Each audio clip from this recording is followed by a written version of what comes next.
अस्सलाम वालेकुम guys, welcome to GFX उस्ताद। मेरा नाम है नबील अहमद रज़वी और आज से हम फ़ोटोशॉप की बिगिनर क्लास शुरू कर रहे हैं।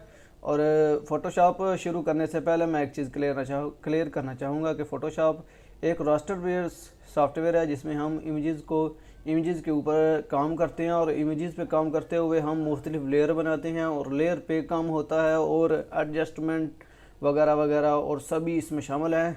फ़ोटोशॉप रास्टर बेस्ड सॉफ्टवेयर बनाया गया था जो कि तस्वीरों पे काम करने के लिए बनाया गया था और अब ये इस कदर पॉपुलैरिटी इख्तियार कर चुका है कि अब ये इंडस्ट्री की जान है। फिल्म इंडस्ट्री हो, ग्राफिक्स की रिलेटेड इंडस्ट्रीज़ वगैरह हों, सभी में फ़ोटोशॉप यूज़ होता है।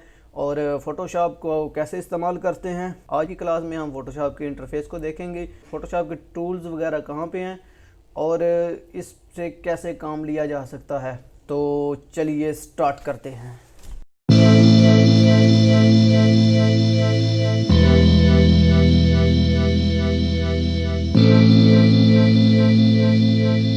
ये लीजिए जी, हम आ गए हैं फ़ोटोशॉप की स्क्रीन पे और ये मैंने इधर ओपन कर रखा है। मेरा इस वक्त वर्जन जो है वो 2020 है, तो लोग अपग्रेड हो चुके हैं, वो 2021 पे चले गए हैं, लेकिन मैं अभी तक 2020 पे हूँ।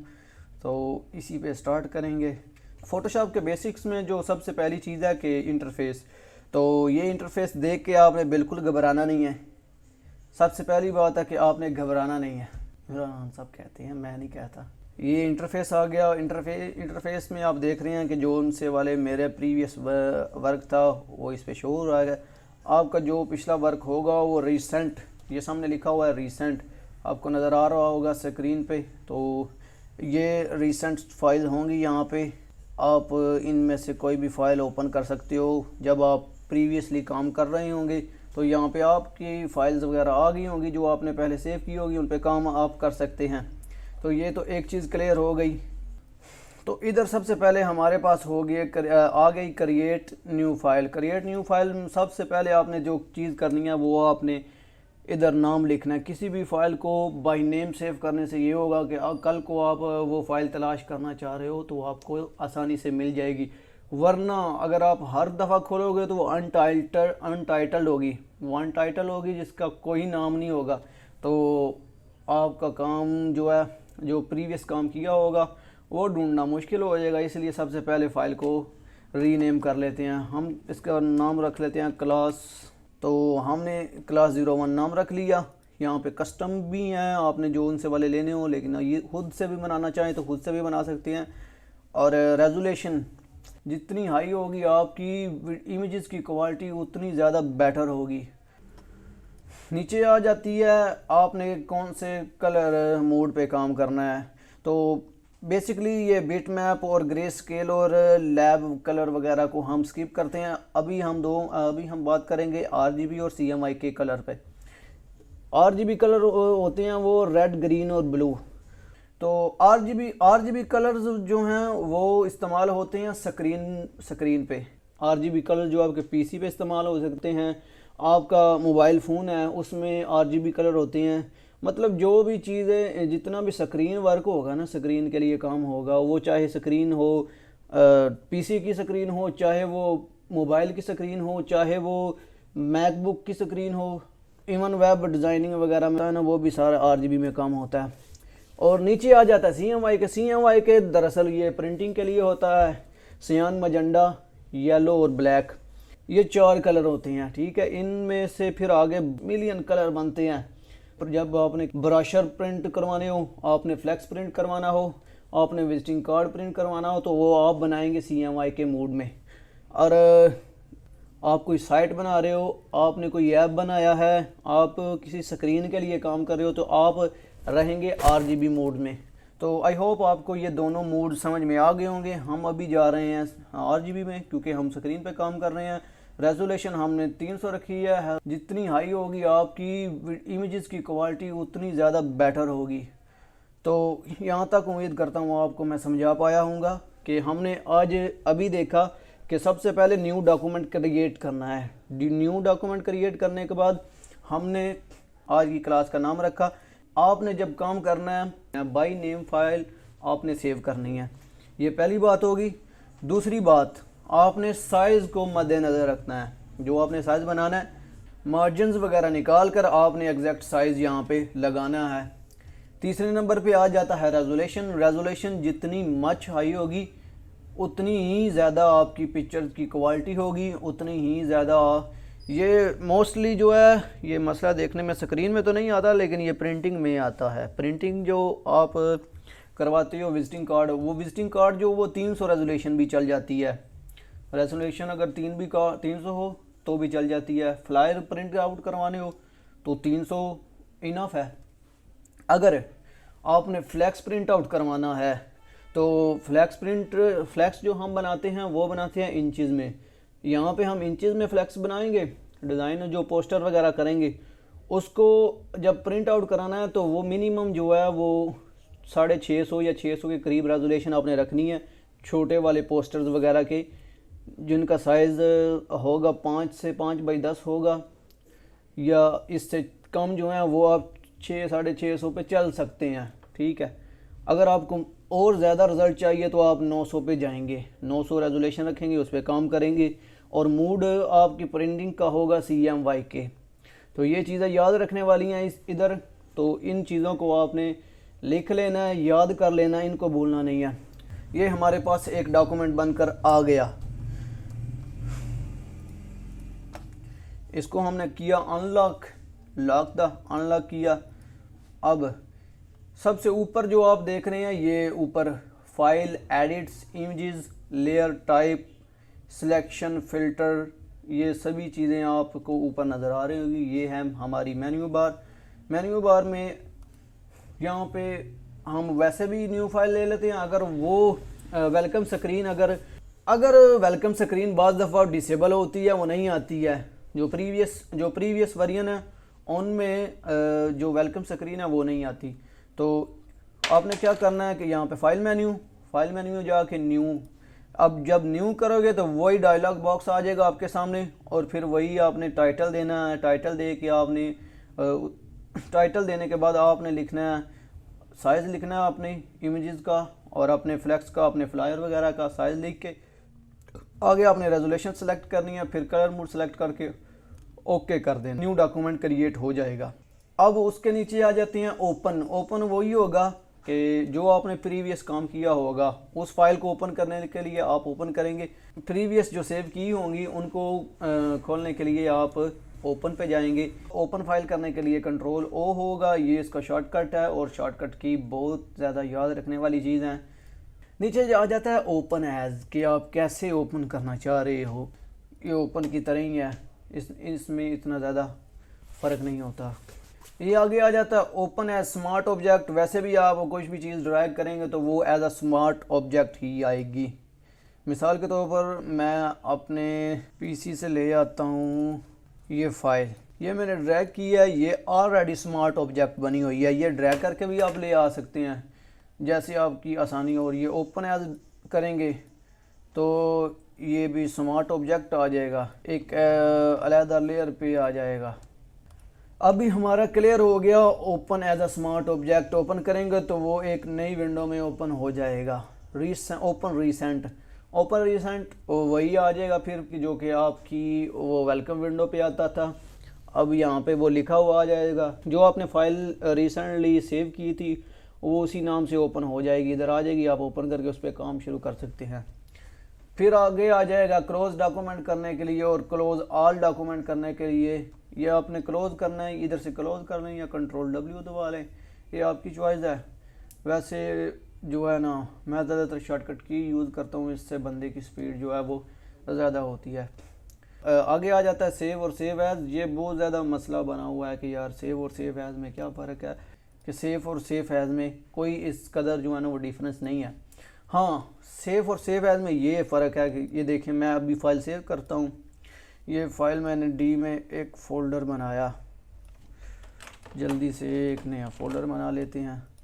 अब मैंने फ़ोल्डर बनाया, इसमें इसको मैं सेव करता हूँ PSD फॉर्मेट्स में।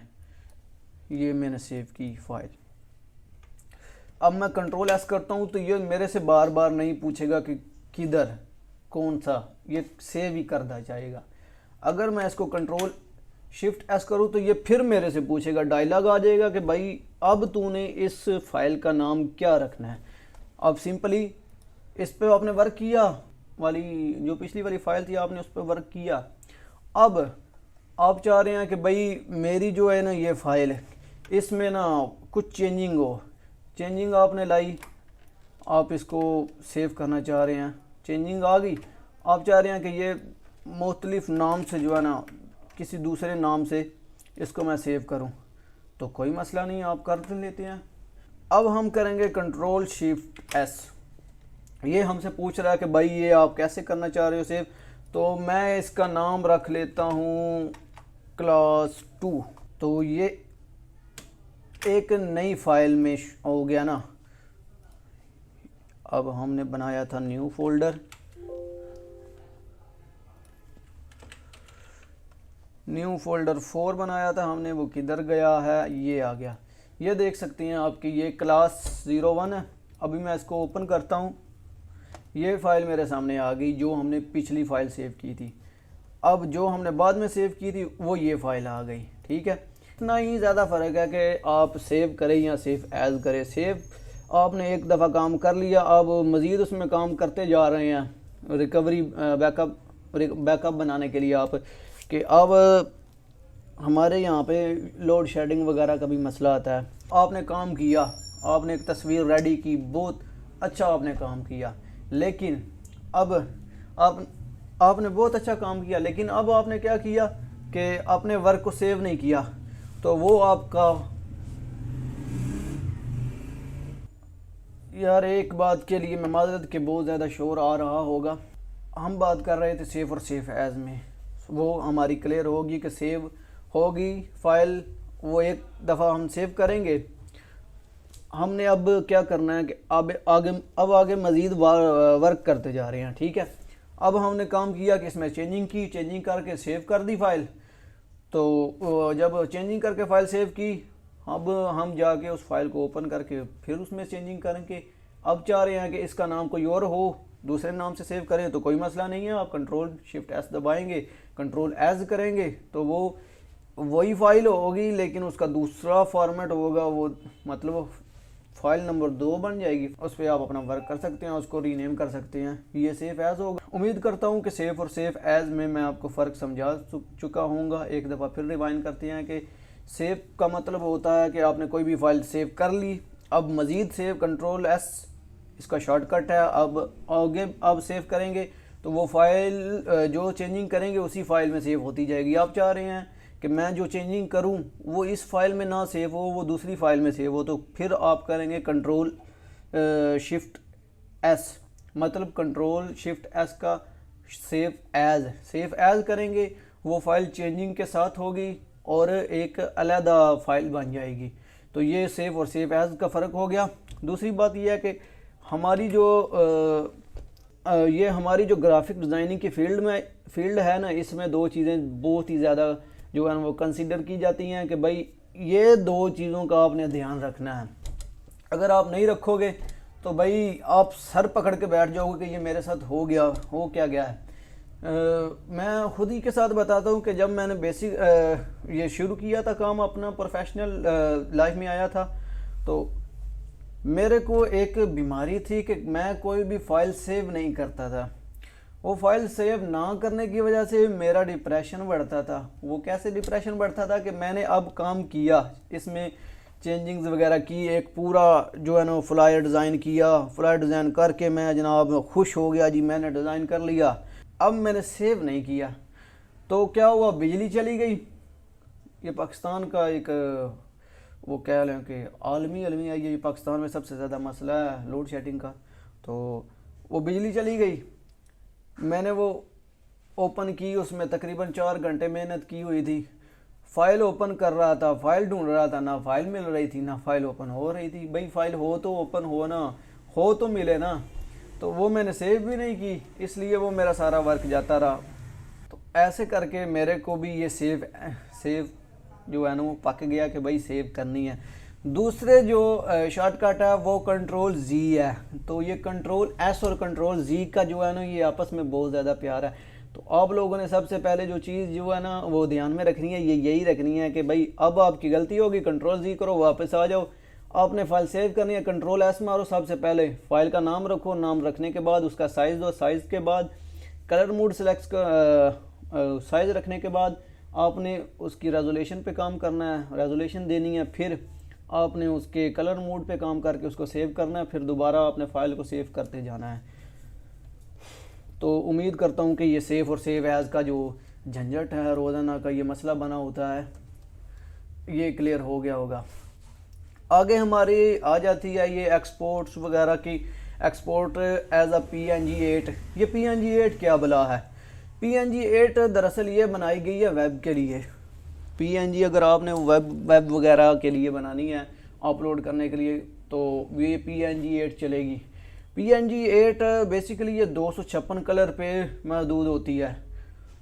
PNG8 और PNG24 ये दो फॉर्मेट्स हैं, इसमें भी ज़्यादा भी फॉर्मेट्स आते हैं, लेकिन मैं अभी दो पे बात करूँगा कि PNG8 क्या है। PNG8 हम वेब के लिए करते हैं, मतलब मसलन हम इसको वेब किसी जो है ना वो वेब डिज़ाइनिंग में PNG यूज़ करते हैं, तो इसको PNG8 को यूज़ करते हैं। इसके ये PNG8 जो है ये हल्की होगी और ये 256 कलर पे 256 कलर इन पे महदूद होगी, ठीक है। तो इसका फाइल साइज़ भी कम होगा। और जो PNG24 है वो क्या है? PNG24। PNG24 ये अनलिमिटेड कलर है, इसमें मिलियंस कलर आते हैं, तो उसका फाइल साइज़ भी बड़ा होगा। तो ये बेसिकली हम आम तौर पे यूज़ कर रहे होते हैं PNG24। आगे आता है एक्सपोर्ट एज। एक्सपोर्ट एज पे अगर हम जाएं, इधर भी वही है, तो इसमें कोई इतना बड़ा जो है ना वो मसला नहीं है। हाँ, मैं एक बात आपको और क्लियर करना चाहता था कि ये PNG8 जो है ये हम गिफ में भी यूज़ करते हैं। गिफ जो आप व्हाट्सअप और चैट्स वगैरह पे आप सेंड करते हो, गिफ वगैरह, उस पर भी यूज़ हो जाती हैं क्योंकि इसका साइज़ कम होता है। अब जो नीचे वाली चीज़ें हैं इन पे तकरीबन काम करेंगे, साथ साथ काम करेंगे। जब जब हमारा इनसे पाला पड़ता जाएगा हम इनको डिस्क्राइब करेंगे, क्योंकि इनको अब डिस्क्राइब करने लग पड़े तो हमारा जो इंटरफेस वाली क्लास है वो भी ख़त्म नहीं होगी। तो बेसिकली आज मैंने इंटरफेस बताना था, लेकिन फाइल मेन्यू मैंने बता दी। अब हम बाकी इंटरफेस देखेंगे। बाकी इंटरफेस क्या है? बाकी ये इंटरफेस ये है कि ये आपका फ़ोटोशॉप है, ये आपकी टूल बार है। टूल बार आप कस्टमाइज़ भी कर सकते हैं, इधर लगा सकते हैं, और टूल बार डबल है, मतलब आप सिंगल भी कर सकते हैं अपने टूल्स को। बेसिकली मैं ज़्यादातर मोस्टली यही टूल बार यूज़ कर रहा हूँ कि ये ऐसे ही एक बार में हो सभी कुछ, तो बेसिकली मैं तो यही यूज़ करता हूँ। ये आपकी विंडो है, जब आप मुख्तलिफ डॉक्यूमेंट्स पे काम करते हैं तो तब आप स्विच कर सकती हैं इनको, तो इसकी भी मुझे बहुत ज़्यादा ज़रूरत नहीं पड़ती है। ये आपकी उल्ट पुलट होगी, ये आपके बहुत ज़्यादा पैनल खुल गए। अब होगा क्या? अब क्या करना है भाई? मेरे से जो बहुत ज़्यादा सवाल ज़्यादा पूछा जाता है वो ये है कि मेरी जो है ना वो वर्क स्पेस गड़बड़ कर गई है।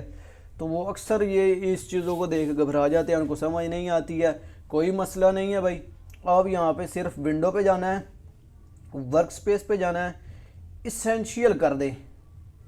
इसेंशियल किया, आपकी सभी चीज़ें लोट आई। वर्क स्पेस पे जाएं, इसेंशियल, ग्राफिक डिज़ाइनिंग वगैरह, जो आप अपनी खुद की भी वर्क स्पेस बना सकते हो।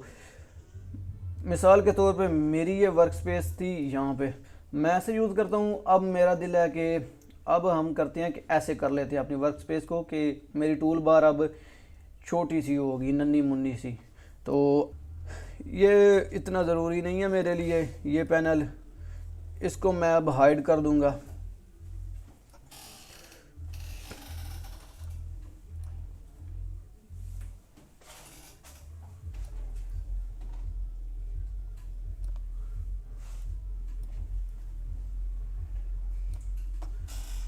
अब विंडो में जाएंगे, विंडो में जाके मैं अब चाह रहा हूँ कि लेयर पैनल आ जाए।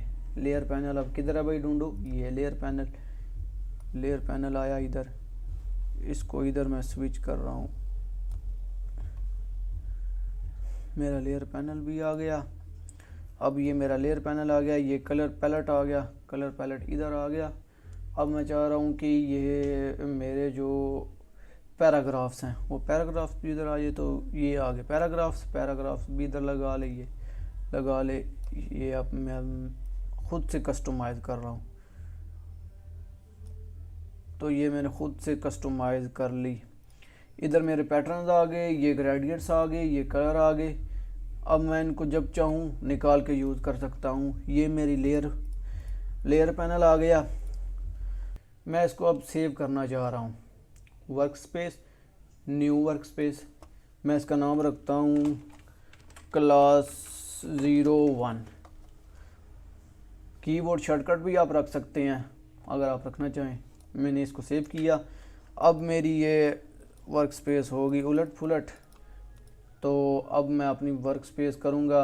ये रीसेट क्लास 01 आ गई। ये हमारी वर्क स्पेस अब वापस आ चुकी है।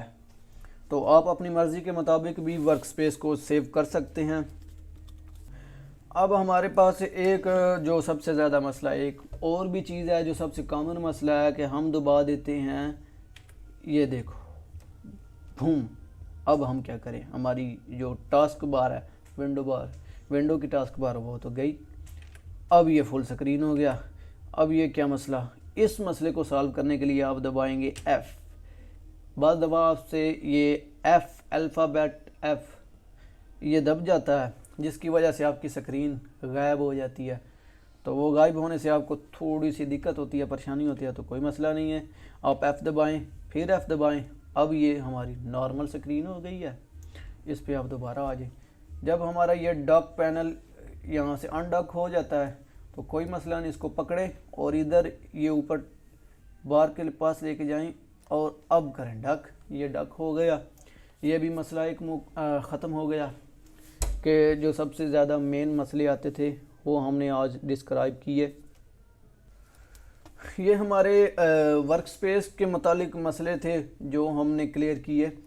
अब हम कोई भी टूल लेते हैं या कोई भी चीज़ लेते हैं तो उसकी जो प्रॉपर्टीज़ वगैरह हैं वो ये प्रॉपर्टी बार में आ रही होंगी। आप देख रहे हैं ये प्रॉपर्टी है, इसकी ये पोजीशन कहाँ पे जा रही है, ये आपके सामने प्रॉपर्टी आ रही है। इसको प्रॉपर्टी बार बोलते हैं। अलाइनमेंट,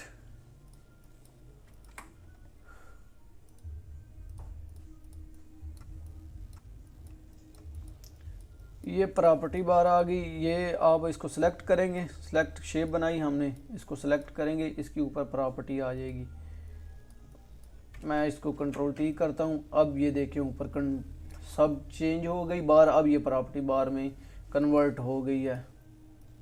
तो बेसिकली फ़ोटोशॉप जो है, बेसिकली आज हमने फ़ोटोशॉप में सीखा कि फ़ोटोशॉप में नया डॉक्यूमेंट कैसे बनाते हैं। फिर हमने सीखा कि फ़ाइल की कुछ मेन्यू को हमने देखा, और फिर हमने सेव और सेव एज़ का मसला देखा, और एक्सपोर्ट एज़ पे बात की हमने।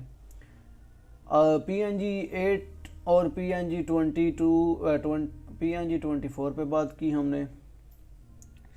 हमने बेसिकली जो इसकी वर्क स्पेस बाज़ दफ़ा आउट वगैरह हो जाती है, वो समझ नहीं आती, कोई मसला नहीं है, मैंने बता दिया, बहुत ही डिटेल के साथ मैंने बता दिया। वर्क स्पेस अगर ख़राब हो जाए तो आपने वर्क स्पेस को कैसे सेट करना है। हमने मज़ीद देखा कि हम खुद की वर्क स्पेस भी सेट कर सकते हैं, खुद की अपनी मर्ज़ी की वर्क स्पेस भी बना सकते हैं। हमने देखा, आज हमने फिर देखा कि हमारी टूल बार कहाँ पे है, हमारी विंडो बार कहाँ पे है, और हमारी प्रॉपर्टी बार कहाँ पे है। ये सभी चीज़ें हमने आज इंटरफेस में देखी हैं। ये था फ़ोटोशॉप का इंटरफेस। ये कोई बहुत बड़ी बला नहीं है फ़ोटोशॉप। तो आप फ़ोटोशॉप बेसिक्स से सीखना चाहते हैं तो मैं आपके बेसिक्स को भी क्लियर करूंगा, और आगे चलकर हम इंशाल्लाह देखेंगे, एडवांस लेवल को भी देखेंगे, उस पर भी काम करेंगे।